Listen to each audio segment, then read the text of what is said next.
Hello दोस्तों, तो स्वागत है आपका मेरे यूट्यूब चैनल NK क्लासेज में। तो चलिए आज समझते हैं कक्षा 10वीं की विज्ञान के पहले चैप्टर को, जिसका हमारा नाम है रासायनिक अभिक्रियाएं एवं समीकरण। तो प्यारे विद्यार्थियों, इस चैप्टर को शुरू करने से पहले इसकी बेसिक जानकारी लेनी आवश्यक है, क्योंकि यह हमारा चैप्टर बेसिक नॉलेज पर ही आधारित है। यदि बच्चा या विद्यार्थी बेसिक नॉलेज को समझ जाता है इस चैप्टर को, तो पूरा चैप्टर हमारे लिए आसान हो जाता है। तो इसकी बेसिक की बात करें तो सबसे पहले पॉइंट आता है हमारा इसमें निकल कर परिवर्तन। तो प्यारे विद्यार्थियों, परिवर्तन किसे कहते हैं? किसी भी वस्तु के गुणों, रंग, रूप, आकार में बदलाव। यानी कि कोई वस्तु है या कोई पदार्थ है, यदि उसके गुणों में, रंग, रूप, आकार में चेंजेज होता है तो वही क्या कहलाता है? परिवर्तन कहलाता है। अब बात आती है परिवर्तन कितने प्रकार का होता है। तो प्यारे विद्यार्थियों, परिवर्तन दो प्रकार का होता है। कितने प्रकार का? दो।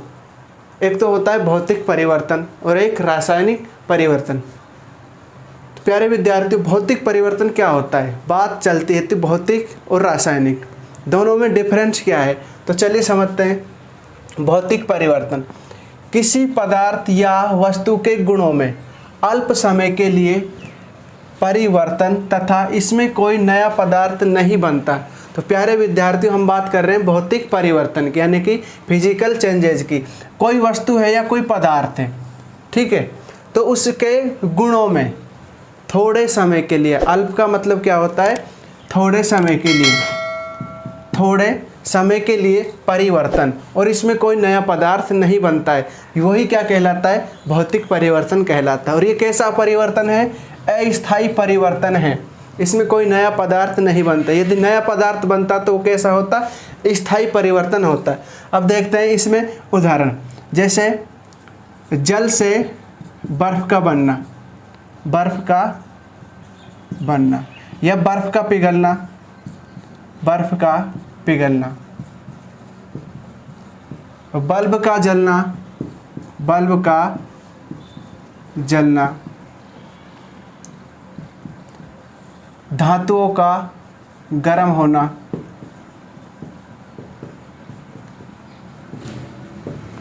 मोमबत्ती के मोम का पिघलना। तो प्यारे विद्यार्थियों, भौतिक परिवर्तन परिभाषा आगे समझ में, किसी वस्तु या पदार्थ के गुणों में अल्प समय के लिए परिवर्तन और इसमें कोई नया पदार्थ नहीं बनता है, तो वो कौन सा परिवर्तन? भौतिक परिवर्तन कहलाता है। उदाहरण देखे थे हमने, जैसे जल से बर्फ़ का बनना। यदि हम जल को फ्रिज के अंदर रख देते हैं 2-3 मिनट के लिए, तो उसमें क्या जम जाती है? बर्फ़ जम जाती है। यदि उसी बर्फ़ को हम बाहर निकालते हैं तो वो बर्फ़ वापस पिघलना शुरू हो जाती है और वापस क्या बन जाता है? जल। तो कौन सा परिवर्तन है? भौतिक परिवर्तन। बल्ब का जलना, यानी कि जब हम स्विच को ऑन करते हैं तो हमारा बल्ब जल जाता है, और जब उसको ऑफ कर देते हैं तो वो बंद हो जाता है। परिवर्तन तो हुआ अल्प समय के लिए, नया पदार्थ कोई नहीं बना। और देखते हैं धातुओं का गर्म होना। आपने लोहारों को देखा होगा, वो बस धातुओं को पीटते हैं गर्म कर कर, ठीक है, तो उनमें थोड़े समय के लिए गर्म होती, फिर वापस ठंडी हो जाती हैं, ठीक है। तो ये हमारा कंप्लीट हो गया भौतिक परिवर्तन। अब समझते हैं रासायनिक परिवर्तन को। देखिए, किसी पदार्थ के या वस्तु के गुणों में परिवर्तन होना और इसमें नया पदार्थ बनता है। यानी कि कोई वस्तु या किसी पदार्थ के गुणों में परिवर्तन होना और इसमें एक नया पदार्थ बनता है, तो वो कौन सा परिवर्तन कहलाता है? रासायनिक परिवर्तन कहलाता है। और ये परिवर्तन कैसा होता है? स्थायी परिवर्तन होता है। एक बार इसमें चेंज हो जाता है तो वापस पूर्व अवस्था में नहीं ले जा सकते वस्तु को।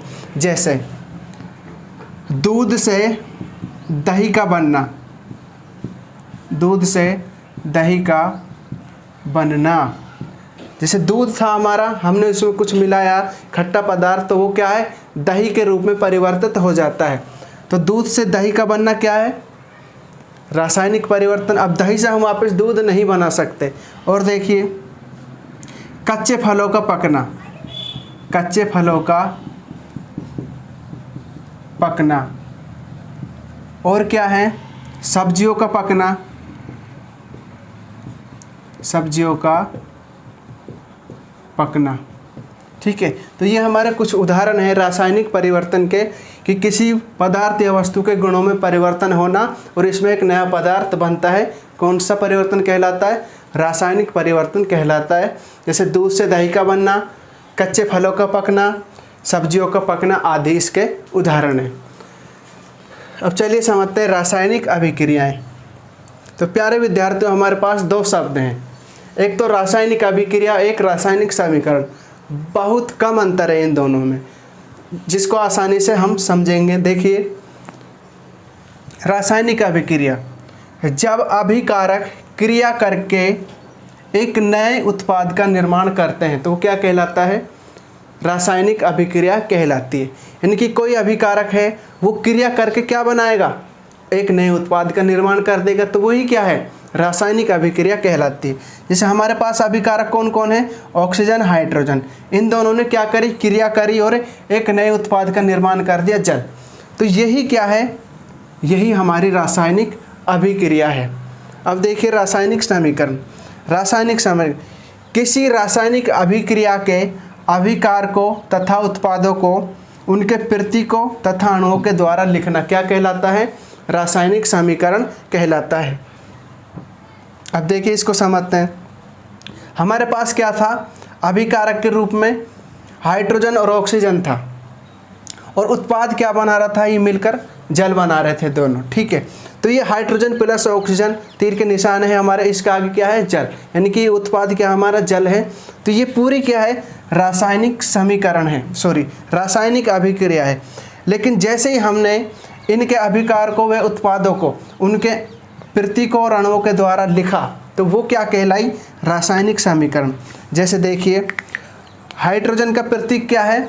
H। तो इसके हमने अणु लगा लिए, कितने इसके अणु हैं? ऐसी ऑक्सीजन का O, और इसके अणु कितने हैं? 2। ठीक है, और मिलकर क्या बना रहा है? ये जल बना रहा है, 2H2O। ठीक है, तो अब हमने इसको उनके प्रतीकों और अणुओं के द्वारा लिख दिया, तो यही हमारी क्या है? रासायनिक समीकरण। चलिए अब समझते हैं अभिकारक। अभिकारक और उत्पाद ये क्या होते हैं, इनको भी समझ लेते हैं इस वीडियो में। तो देखिए, अभिकारक किसे कहते हैं? ऐसे पदार्थ जो रासायनिक अभिक्रिया में भाग लेते हैं। देखिए ये हमारे पास क्या है? एक रासायनिक अभिक्रिया है, या कह सकते हैं समीकरण है। अब देखिए इसमें भाग कौन कौन ले रहा है? एक तो Zn ले रहा है और एक H2SO4, यानी कि जिंक और सल्फ्यूरिक अम्ल, ये क्या कर रहे हैं? इस अभिक्रिया में भाग ले रहे हैं। तो यही भाग लेने वाले पदार्थ यही क्या कहलाते हैं? अभिकारक। यानी कि ये जो भाग ले रहे हैं, जो भी कोई अभिक्रिया है हमारे पास ये, और इसमें भाग कौन कौन ले रहा है? जिंक और सल्फ्यूरिक अम्ल ले रहा है, तो ये क्या है? अभिकारक। दोनों क्या है? ये अभिकारक। ठीक है, तो उत्पाद किसे कहते हैं? ऐसे पदार्थ जो रासायनिक अभिक्रिया के संपूर्ण होने के बाद बनते हैं। अब देखिए ये हमारी रासायनिक अभिक्रिया है, तो इसमें अभिकारक तो ये हो गए। अब जो अभिक्रिया के बाद जो भी पदार्थ बना, ये क्या बना हमारे पास? जिंक सल्फेट बना और हाइड्रोजन बनी, तो ये क्या है? हमारा उत्पाद। ठीक है, आज की वीडियो में बस इतना ही। यदि आपको ये क्लास अच्छी लगी हो तो लाइक करें और सब्सक्राइब करें, और अपने दोस्तों के साथ इसको शेयर ज़रूर कीजिएगा। और अगला पार्ट इसका नेक्स्ट जल्दी हम डाल देंगे इस चैनल पर।